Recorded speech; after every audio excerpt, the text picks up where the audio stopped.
Hey there, friends, and welcome back. Looky what we have here. Our sea can has been delivered, and you know what? It looks very nice, doesn't it?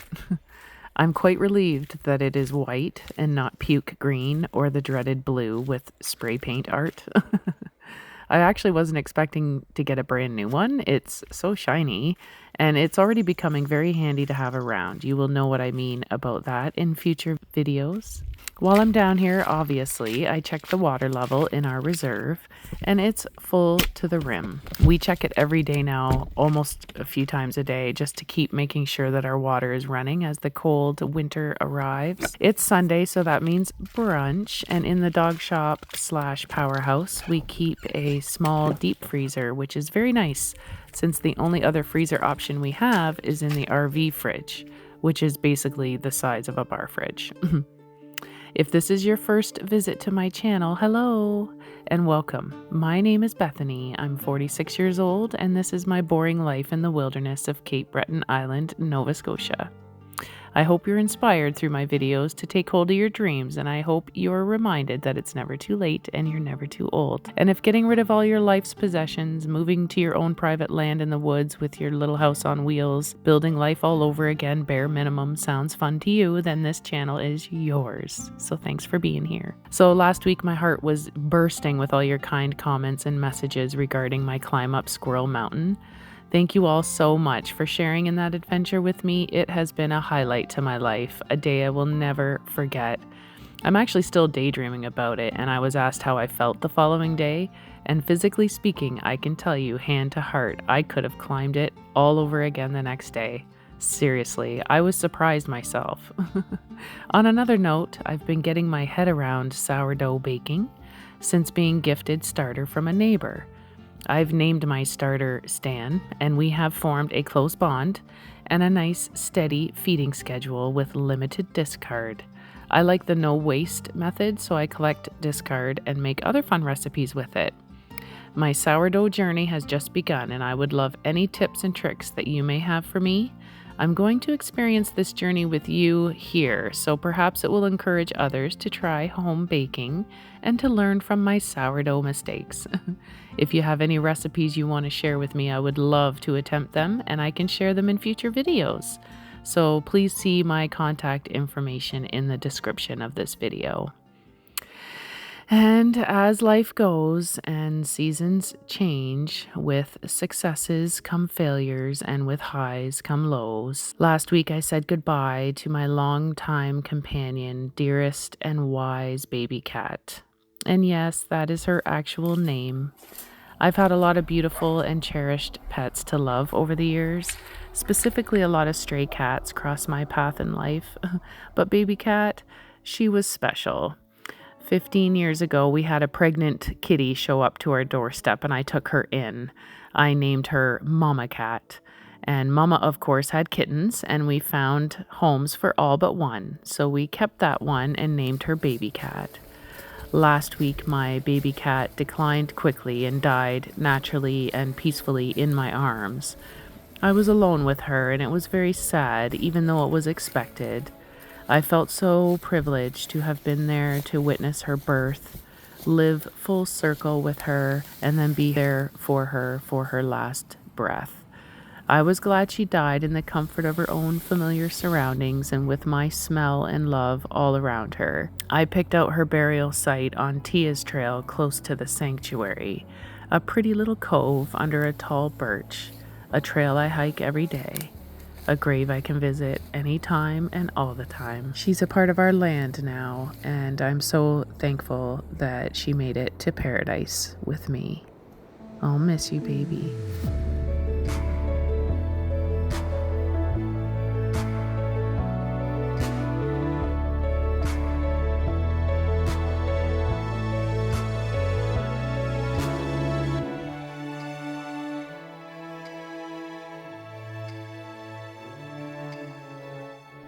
Life goes on, as they say, and while baby cat was heavy on my heart and mind, and I miss her terribly, we have a lakeside task on the docket, and I have to keep my head in the game of life.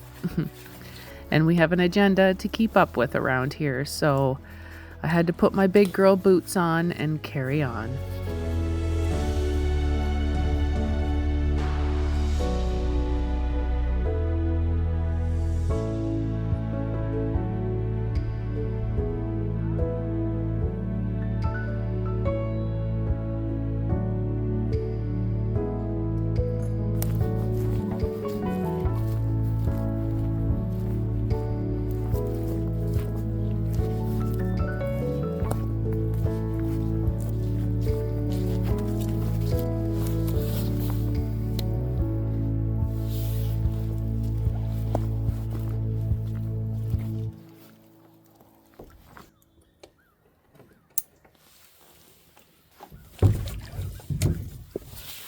It has been quite hilarious, actually, this whole dock project that we've been doing. Late last spring, we put a little dock in place down by our lakefront just because we had gotten a few kayaks, but it kind of was away from the bank a bit. So you had to walk into the water just a little bit to get onto the dock.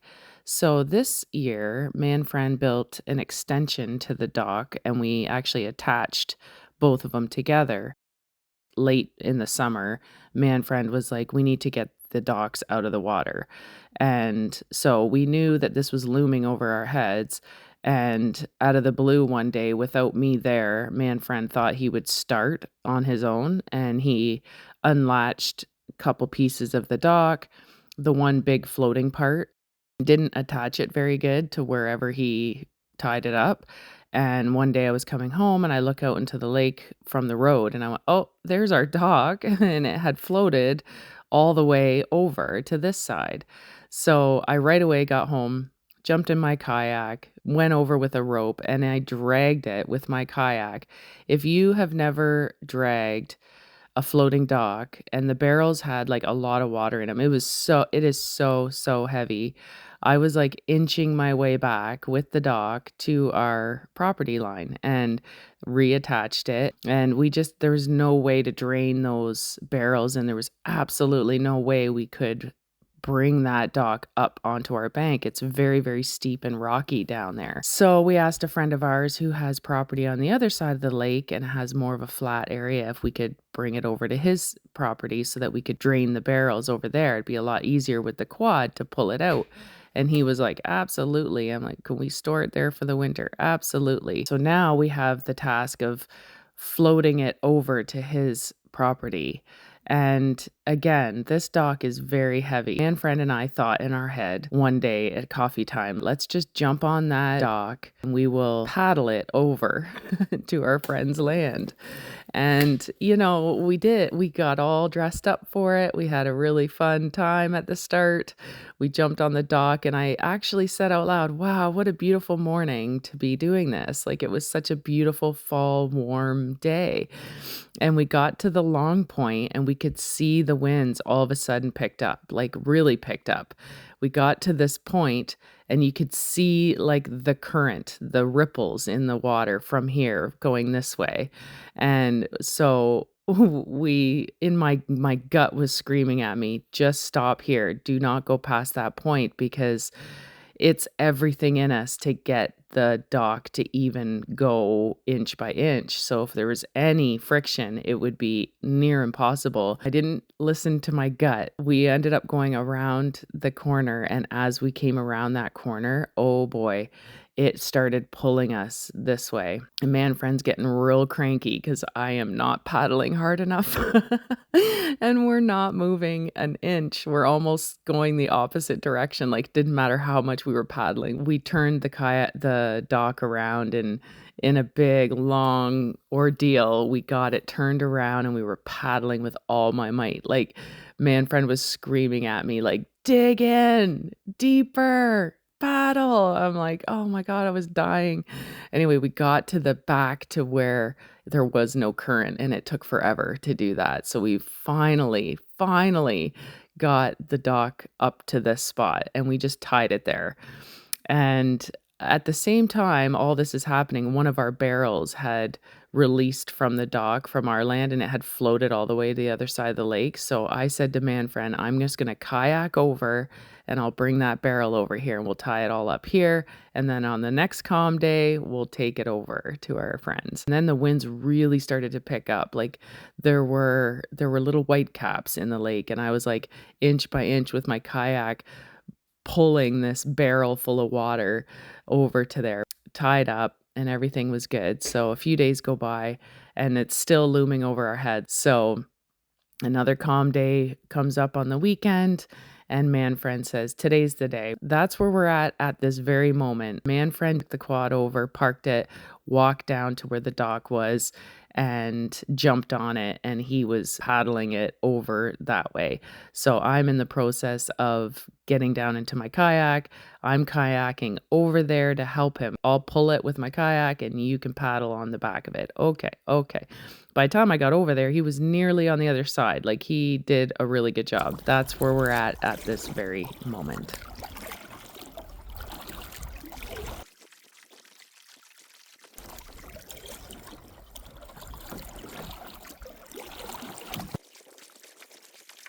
What? You don't need help?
Rototiller no good for propelling. I think it was pushing me back. Was it? Think? Yep.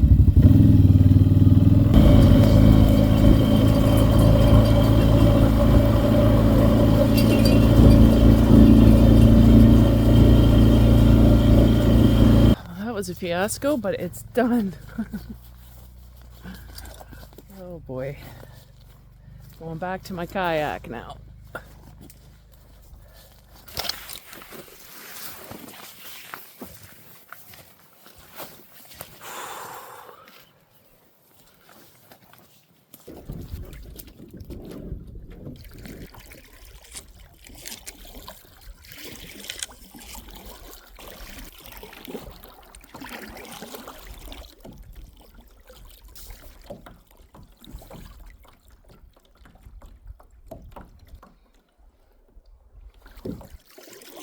Approaching the beaver dam.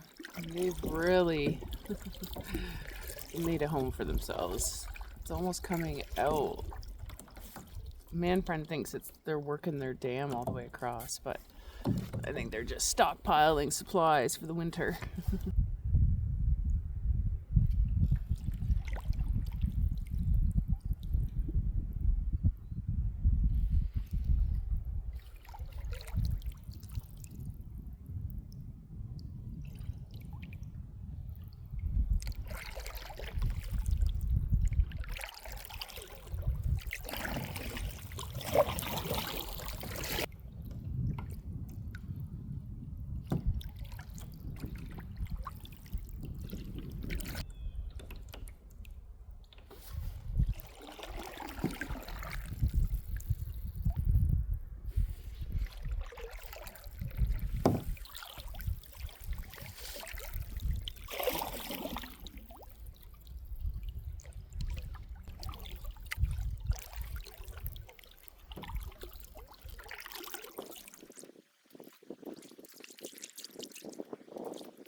Take you over to the eagle nest where Joey and Gail hang out. And we should be able to see it better without all the foliage on the trees. From this side, you can really see it. And Joey is flying around up in the sky. It's hard to capture that on camera because he is way up there.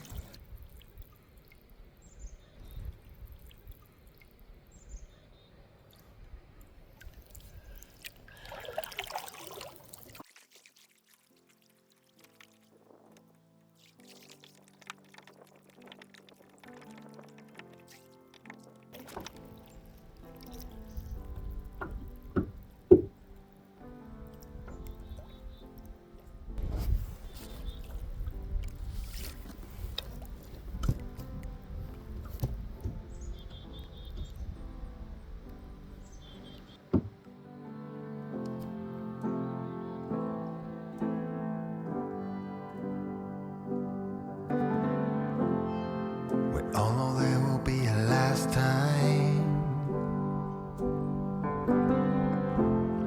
for everything and everyone,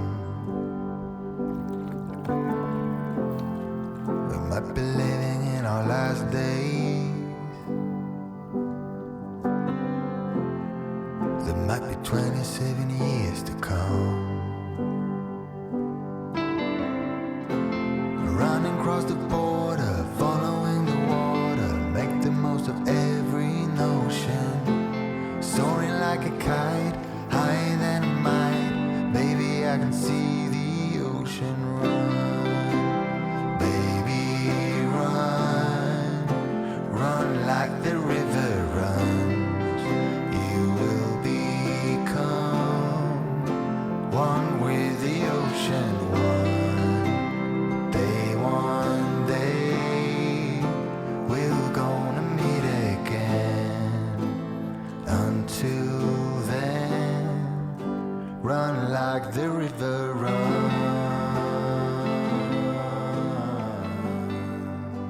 So here we are out at the shop, And as you can see, we have started to remove some items, and Manfred has been building shelves for the sea can, and he's been taking some of his things down, organizing as he goes. We're working our way to bringing that building, that shop, back down to bare bones again, just so we can start from scratch and build a home out of it. I just thought also I would share, this is the first little bit that I'll share about my sourdough. So this is my starter, Stan, and I have a jar that I keep in the fridge. That's my discard, and I let that accumulate to a full jar, and then I use it for recipes.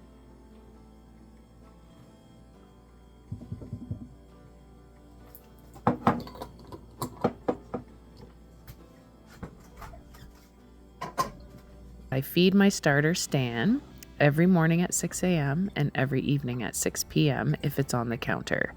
If I am keeping it in the fridge, like let's say I'm not baking for a week, I'll keep it in the fridge. I won't feed it. I will feed it and then I'll put it in the fridge, and it can sit in there until I'm ready to use it. I only have to feed it then once a week. But if I leave it on the counter, which I'm doing right now because I want to bake with it, I feed it every 12 hours. And yeah, so I think in my next video, I might actually share the baking with you, and you can tell me how I'm doing with making my dough. Maybe you have better advice for me than I give myself. Thank you all so much for sharing in this video with me. Ciao for now.